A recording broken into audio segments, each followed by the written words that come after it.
चलिए, सभी को गुड इवनिंग और फिर से आप सभी को मैं वेलकम करता हूँ इन live face to face classes में। और पिछले 2 दिनों में हमने जो पढ़ा, तो जैसे कि मेरी हमेशा से आदत है कि जब भी हम पढ़ते हैं तो नेक्स्ट लेक्चर शुरू करने से पहले हमने जितना भी पढ़ा है उसको मैं रिकॉल कराना पसंद करता हूँ। तो उसी हिसाब से अभी हमने 2 दिन में जितना पढ़ा है उससे अलग अलग एग्जामिनेशन में क्या क्वेश्चन पूछे जा सकते हैं वो मैं आपको लाइन से 2 मिनट में बता रहा हूँ।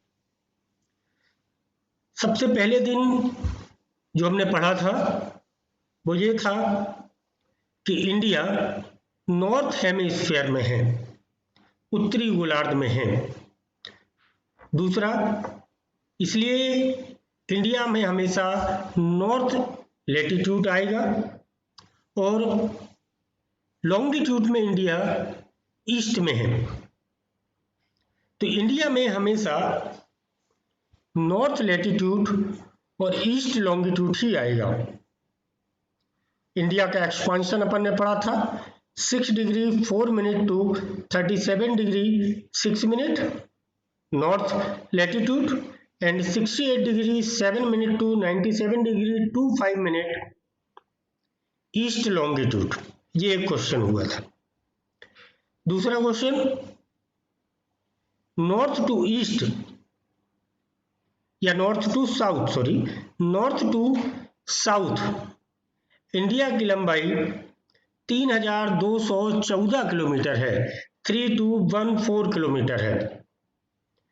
ईस्ट टू वेस्ट इंडिया की लंबाई 2933 किलोमीटर है। क्लियर? उसके आगे हमने पढ़ा था कि इंडिया किन किन देशों से अपनी बाउंड्रीज टच करता है। तो जिन स्टूडेंट ने मुझे कल मैसेज किया था, आप सबको तुरंत उसका पीडीएफ मिल भी गया होगा। 10-12 स्टूडेंट ने मुझे मैसेज किए थे तो मैंने तुरंत पीडीएफ दिया था। फिर हमने पांडिचेरी के बारे में बताया था, जिसको एट प्रेजेंट पुदुचेरी बोलते हैं, और उसमें बताया था कि पुदुचेरी 3 स्टेट के अंतर्गत आता है। यनम पुदुचेरी का आंध्र प्रदेश के कोस्टल लाइन पे आता है। कराईकल एंड पुदुचेरी मेन तमिलनाडु में आता है। माही केरल के अंतर्गत आता है। ये क्वेश्चन हमने पढ़ा। फिर जो हम कल पढ़ रहे थे कि फिजिकल ज्योग्राफी के पॉइंट ऑफ व्यू से या फिजिकल पॉइंट ऑफ व्यू से इंडिया का 5 प्रकार से डिवीजन किया गया है। उसमें सबसे ऊपर great mountain of north and the second one, आपको याद हो मैंने बताया था कि माउंटेन से बहुत सारी नदियां निकलती हैं, वो अपने साथ मिट्टी बहा कर लाती हैं और वो मिट्टी माउंटेन के साउथ में पूरा मैदान बनाती हैं। So the second is the great plain of north and the third one peninsular India. मैंने बताया था 3 तरफ से जो एरिया समुद्र तट से घिरा हो, एक तरफ से लैंड लॉक्ड हो, उसको बोलते हैं प्रायद्वीप, इंग्लिश में पेनिसुलर इंडिया। ये थर्ड था। फोर्थ वन था, मैंने कहा था eastern and western Ghat. Peninsular India का ईस्ट का किनारा और वेस्ट का किनारा, ये फोर्थ वन है, eastern and western Ghat. And fifth one है आइलैंड्स, जिसमें अंडमान निकोबार आइलैंड्स हैं, लक्षद्वीप हैं, ये 5 हैं। उसमें से हमने पहला पढ़ना शुरू किया था और पहला था उसमें the great mountain of north. The great mountain of north में मैंने आपको समझाया था कि इंडिया के जस्ट नॉर्थ में, यदि हम एटलस में देखेंगे तो इंडिया के बिल्कुल ऊपर एक प्लेटू है, पठार है, जिसको बोलते हैं प्लेटू ऑफ पामीर, पामीर का पठार। पामीर के पठार से मैंने बताया था 3 माउंटेन रेंज निकलती हैं। पहली माउंटेन रेंज पामीर के पठार से निकल के साउथ और वेस्ट की तरफ जाती है, जिसको बोलते हैं हिंदू कुश पर्वत। ये अफगानिस्तान पाकिस्तान की तरफ है। सेकेंड माउंटेन रेंज पामीर के प्लेटू से निकलकर और साउथ ईस्ट की तरफ जाती है, जिसको मैंने बोला था Kunlun. And third one Karakoram, जो पामीर के पठार से निकलकर इंडिया के जम्मू कश्मीर से होते हुए कहाँ चली जाती, तिब्बत तरफ। ये 3 बड़ी माउंटेन रेंज मैंने बताई थी। फिर मैंने बताया था कि इन्हीं से पैरेलल एक आर्क के शेप में हिमालय फैला हुआ है।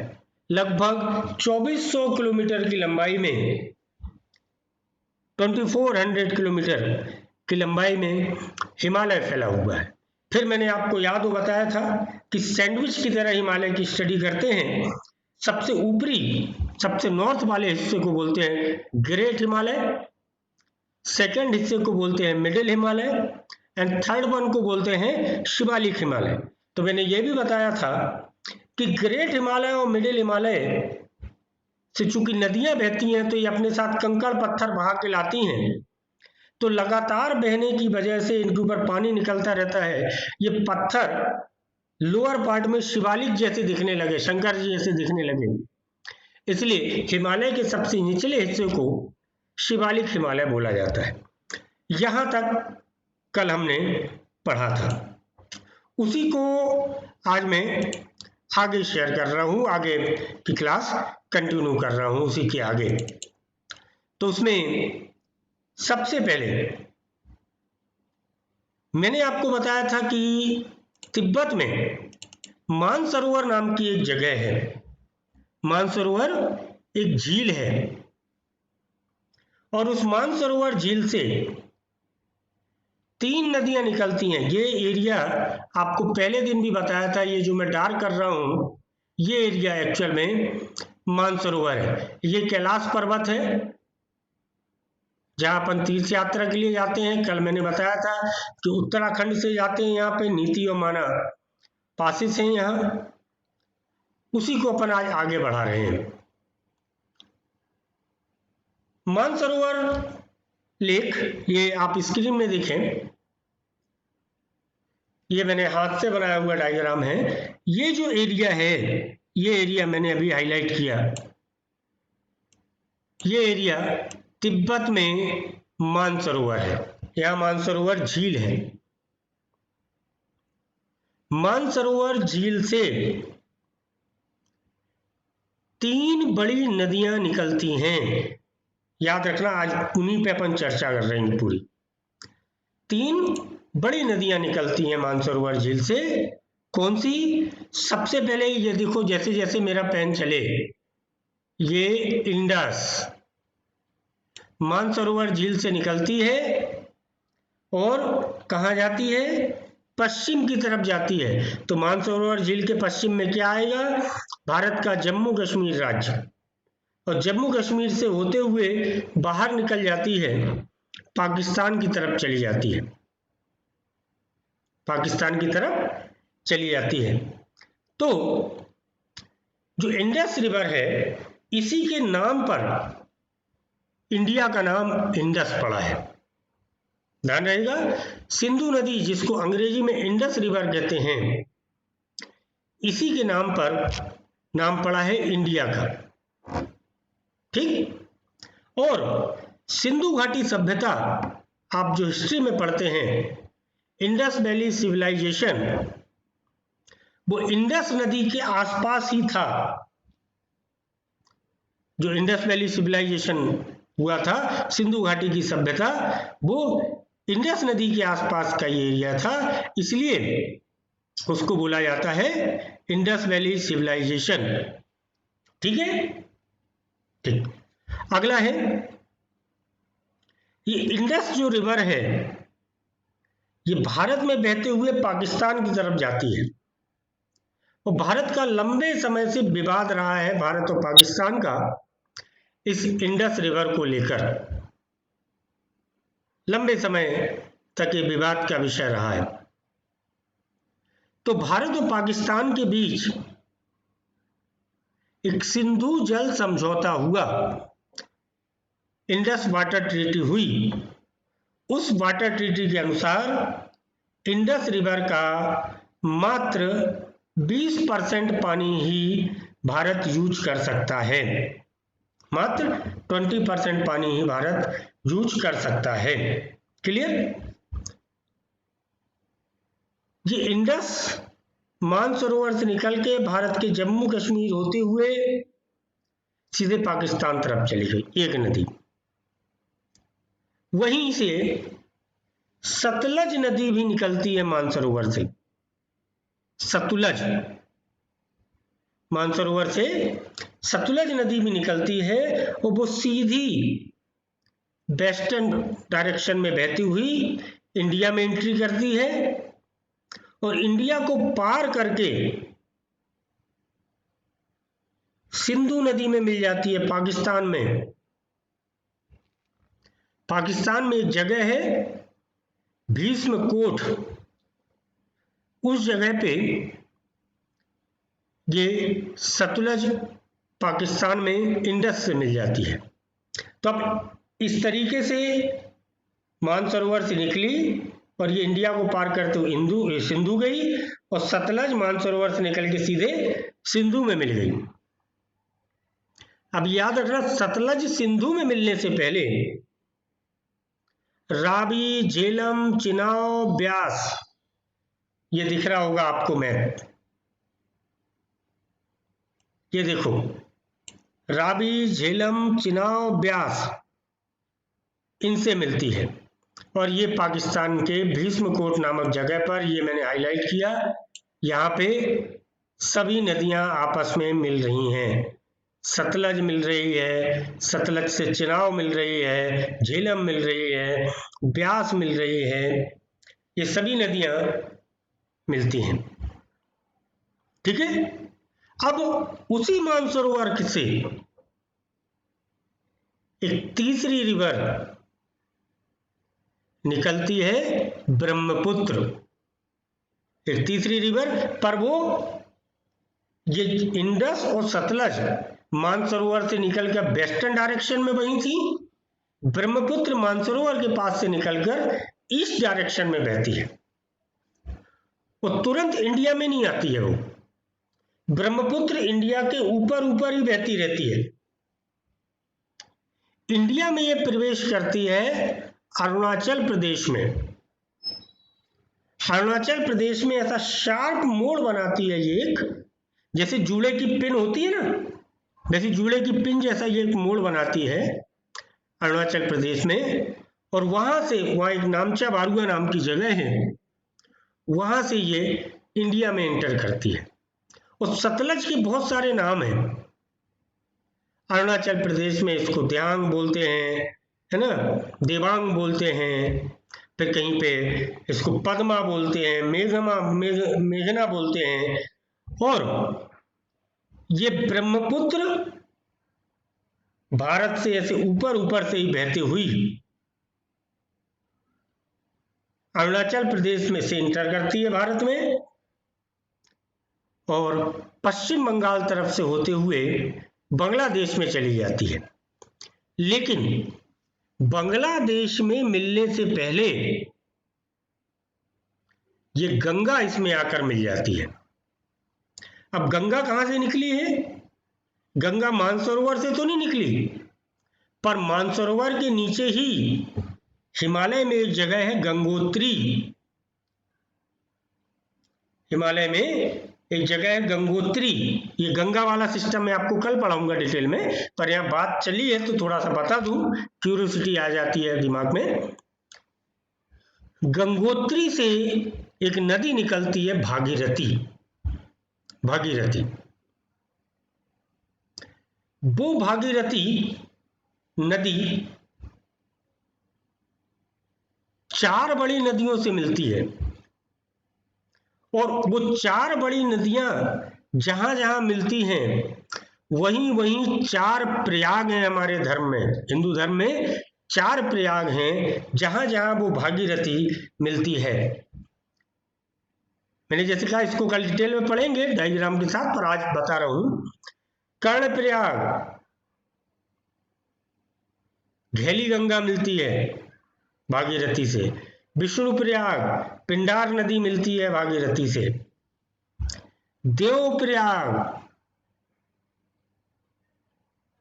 भागीरथी से अलकनंदा मिलती है। और जब भागीरथी से अलकनंदा मिलती है देवप्रयाग डिस्ट्रिक्ट में, वहीं से इसका नाम गंगा पड़ता है। मतलब गंगा एक नदी नहीं है, 2 नदियों का संगम होता है भागीरथी और अलकनंदा का उत्तर प्रदेश के देवप्रयाग डिस्ट्रिक्ट में। वहां से इन दोनों नदियों की मिश्रित धारा को गंगा कहा जाता है।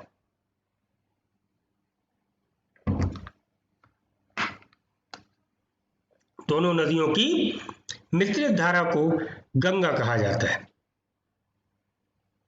ऐसे 4 प्रयाग हैं, विष्णु प्रयाग, कर्णप्रयाग, देवप्रयाग, रुद्रप्रयाग। इन प्रयागों से होती हुई गंगा आगे जाके ब्रह्मपुत्र में मिलती है और ब्रह्मपुत्र पूरी जाके बे ऑफ बंगाल में गिर जाती है। तो जहां ब्रह्मपुत्र बे ऑफ बंगाल में गिरती है, आपको एटलस याद हुआ, जिगजैग है। जिगजैग मतलब वो एरिया कटा पिटा हुआ है। तो जाहिर बात है कि कोई नदी ऐसी जिगजैग से बहेगी तो एक ही नदी कई धाराओं में कट जाएगी, और कई धाराओं में कटने की वजह से उसका फ्लो कम हो जाता है।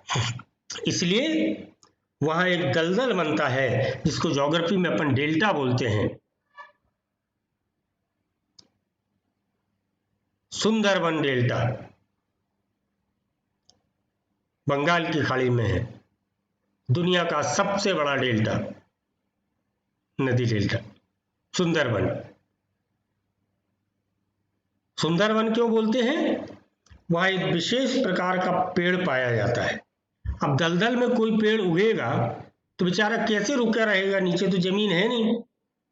तो एक सुंदरी नाम का वहां पेड़ पाया जाता है, वो आपस में ऊपर ऊपर कनेक्ट हो जाते हैं, उसकी जड़ें ऊपर होती हैं। मैग्रोव पढ़ा होगा आपने, जड़ें ऊपर होती हैं, ऊपर से कनेक्ट रहता है वो आपस में कई पेड़, इसलिए उस जगह का नाम सुंदरबन डेल्टा है। वो इंडस रिवर सिस्टम नहीं है, वो ब्रह्मपुत्र रिवर सिस्टम है। उसमें गंगा सबसे बड़ी नदी है, ब्रह्मपुत्र में जो मिलती है, वो गंगा से बहुत सारी नदियां मिलती हैं। गंगा से कोसी, गंडक, घाघरा, रामगंगा, वैनगंगा, ये हिमालय से आके और इस तरफ नीचे से जाके सबसे बड़ी नदी यमुना मिलती है। इलाहाबाद में आपने पढ़ा होगा, इलाहाबाद में यमुना गंगा। तो वो एक पूरा सिस्टम है, ब्रह्मपुत्र का सिस्टम। और इस तरफ आते यदि अपन वेस्ट तरफ, तो वेस्ट तरफ एक पूरा सिस्टम है जिसको बोलते हैं इंडस रिवर सिस्टम। तो ऐसे भारत की यदि आपको नदियों को पढ़ना है तो 3 मेन सिस्टम में इसको डिवाइड किया जाता है। एक सिस्टम इंडस रिवर सिस्टम, एक सिस्टम गंगा ब्रह्मपुत्र का सिस्टम, और तीसरा ये पूरा साउथ इंडिया का भाग आता है जिसको बोला जाता है पेनिसुलर रिवर सिस्टम। उसमें केरल वगैरह की ये सब नदियां आती हैं। तो उसी बात को अपने इंडस रिवर सिस्टम को मैं आगे बढ़ा रहा हूं। तो आपके पढ़ने के लिए भी ये आया कि सिंधु नदी कहां से निकलती है? सिंधु नदी निकलती है मानसरोवर से, ठीक है। And the Indus valley civilisation was born around this river. Indus valley civilisation का जन्म भी ये सिंधु नदी के आसपास ही हुआ। थर्ड पॉइंट, ये नॉर्थ वेस्ट डायरेक्शन में बहती है और इंडिया के कश्मीर में बहते हुई कहाँ चली जाती है? पाकिस्तान में चली जाती है। आपको क्वेश्चन के हिसाब से याद करा रहा हूं। टोटल लेंथ इसकी लगभग 2900 किलोमीटर है। 2900 किलोमीटर लंबी ये नदी है। इसी को पाकिस्तान की लाइफ लाइन कहा जाता है। लाइफ लाइन ऑफ पाकिस्तान कहा जाता है। क्लियर? गिलगिट जो आप पढ़ते हैं बार बार न्यूज में, वो इसी नदी के किनारे है। गिलगिट इसी नदी के किनारे है। अफगानिस्तान की एक नदी है काबुल। अटक के पास, अटक एक जगह है पाकिस्तान में। पहले अटक से कटक तक हुआ करता था भारत। अटक के पास अफगानिस्तान से आने वाली काबुल नदी सिंधु को ज्वाइन कर लेती है।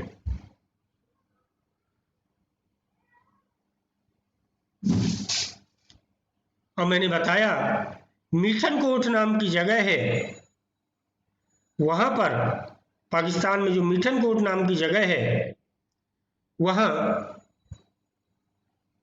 सिंधु नदी झेलम, चिनाब, रावी, ब्यास एंड सतलज इनसे मिलती है। इसको बोलते हैं पंचनद। पंचनद इन्हीं 5 नदियों द्वारा बहाकर लाई गई मिट्टी से जो मैदान बना है उसको बोलते हैं पंजाब। 5 नदियों के दोआब पर जो स्थित है उसको बोलते हैं पंजाब। क्लियर हुई ये बात?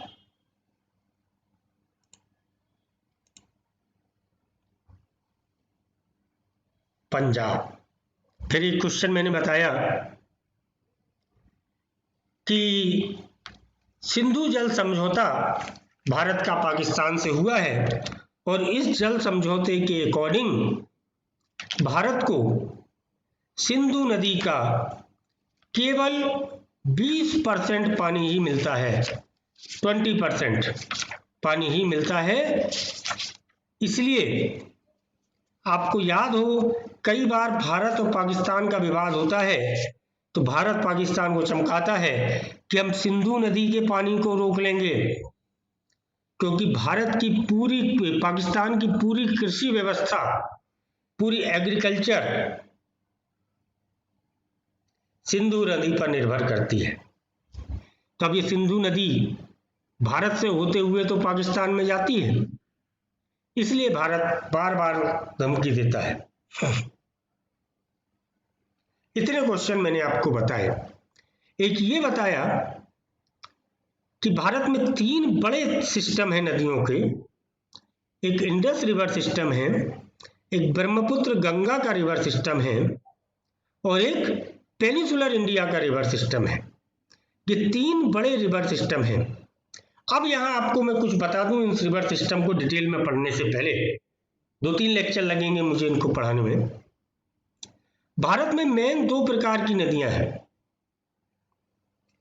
एक हिमालय की नदियां हैं और दूसरा पेनिसुलर इंडिया की नदियां हैं जो साउथ इंडिया में बहती हैं।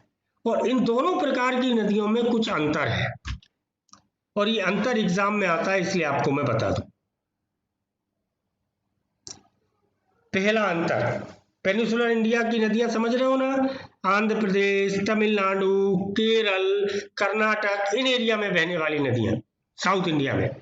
पेनिसुलर जो इंडिया है वी शेप में, वो नदियां। हिमालय की नदियों की एक विशेषता है,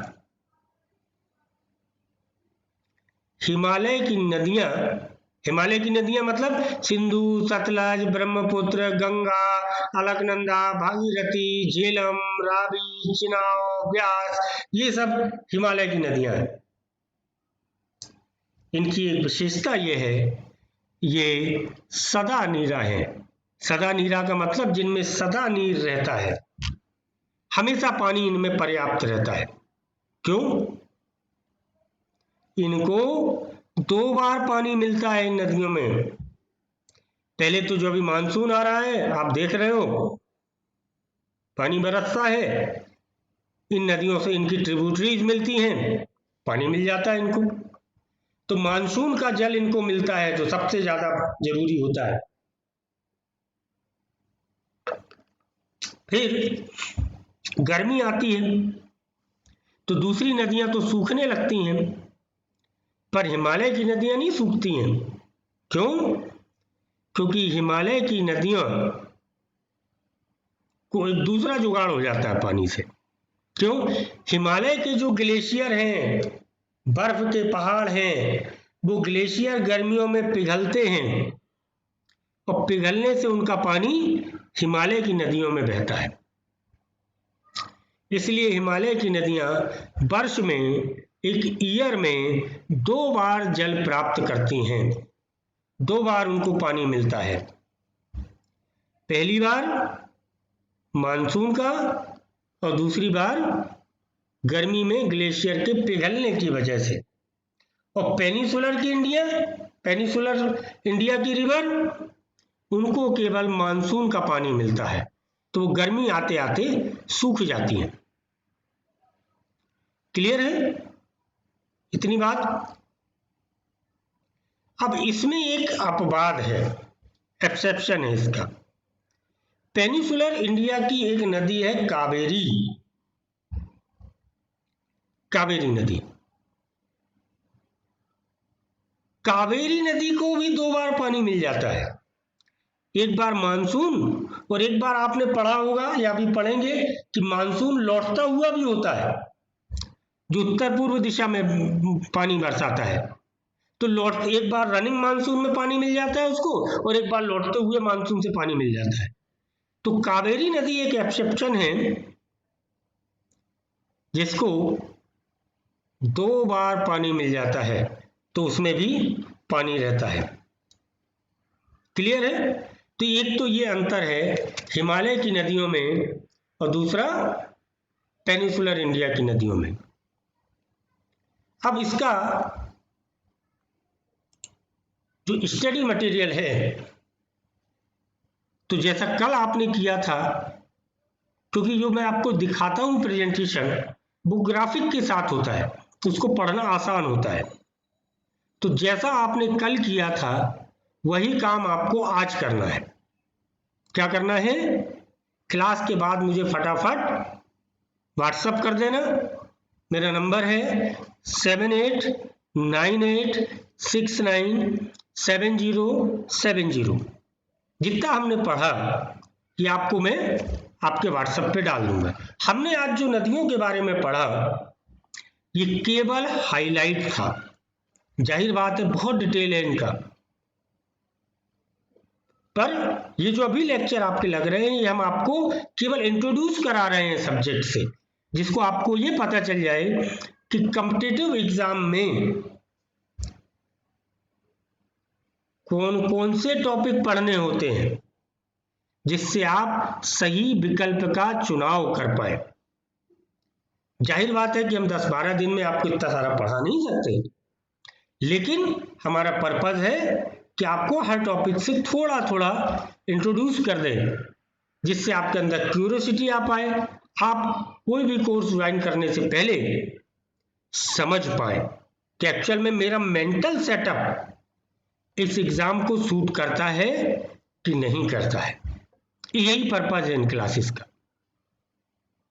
कल हम गंगा रिवर सिस्टम को पढ़ेंगे, साथ में हम पढ़ेंगे एस्चुरी कैसे बनती है, डेल्टा कैसे बनता है, रिफ्ट वैली कैसे बनती है। मतलब रिफ्ट वैली का मतलब होता है 2 पहाड़ों के बीच में नदी बहती है, घाटी में नदी बहती है। यदि आप मध्य प्रदेश के हो तो आपको पता होगा नर्मदा नदी रिफ्ट वैली में बहती है। आप नर्मदा नदी के जाते हो, ओमकारेश्वर जाते तो आपको पहाड़ दिखता है, 2 पहाड़ों के बीच में बहती है।